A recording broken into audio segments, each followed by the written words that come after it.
केवल अगरबत्ती घुमाने से साधना नहीं होती। अगर ऐसे होती तो इतने मंदिर हैं, इतने पुजारी हैं, इतने लोग रात दिन पूजा पाठ कर रहे हैं और फिर भी हाय हाय मर गए। सब परेशान, सब बीमार। उनका मन कहीं रहता है, तन कहीं रहता है। उनकी सोच, उनका चिंतन, उसका शोधन नहीं हो पाता। इसलिए चाहे पूजा पाठ कर लो, नमाज पढ़ लो, कुछ भी कर लो, पाठ कर लो, यज्ञ करते रहो रोज, लेकिन भावना शुद्ध नहीं है, चिंतन शुद्ध नहीं हुआ है, तो कुछ फर्क नहीं पड़ता। मन, शरीर, आत्मा तीनों बीमार रहते हैं। जीवन भर दवाई खाते रहो, ठीक होंगे नहीं। शोधन कैसे होता है? यम नियम, अहिंसा, विचारों के द्वारा, वाणी के द्वारा हम दूसरों को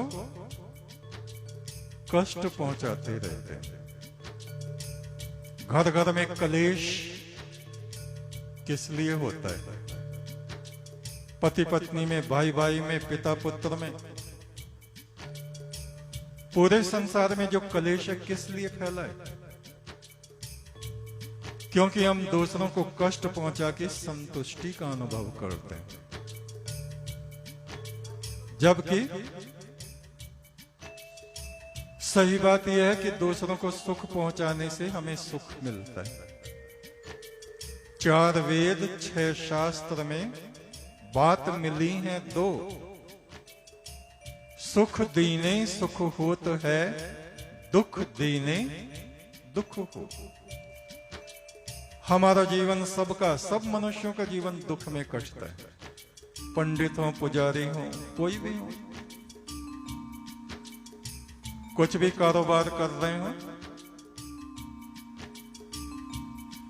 हम दूसरों का हित नहीं चाहते, दूसरों को ठगना चाहते हैं।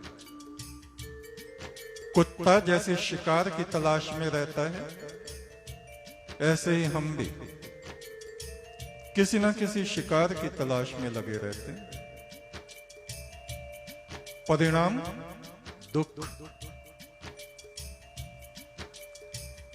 जब हम दूसरों को सुख पहुंचाने के प्रयास में रहेंगे, ये प्रथम साधना है। कोई देवता प्रकट होता है, मनुष्य कोई साधना कर रहा है, तपस्या कर रहा है, तो सबसे पहले कहेगा बोलो क्या चाहिए। तो मनुष्य क्या मांगेंगे? हमें दुख मिल जाए, हमारा घर ढह जाए, हम बीमार पड़े रहें। नहीं, जो हमारे मन की कामना है वो पूरी हो जाए। ऐसी ही भावना जब हमारे भीतर आती है, जब देव तत्व, ईश्वर तत्व हमारे भीतर बढ़ता है, तब हमारे भीतर ये भाव जागृत होता है, दूसरे दुखी ना हो, कम से कम मेरे कारण दूसरों को कष्ट ना हो। एक देवता जैसे मनुष्यों को सुख पहुंचाता है, वरदान देता है। ऐसे जब हमारे हृदय से दूसरों के लिए वरदान निकलने लगते हैं, शुभ कामनाएं निकलने लगती हैं, तब ये हमारी प्रथम साधना संपन्न होती है। ये कितना मुश्किल है होना, आप अंदाज लगा सकते हैं।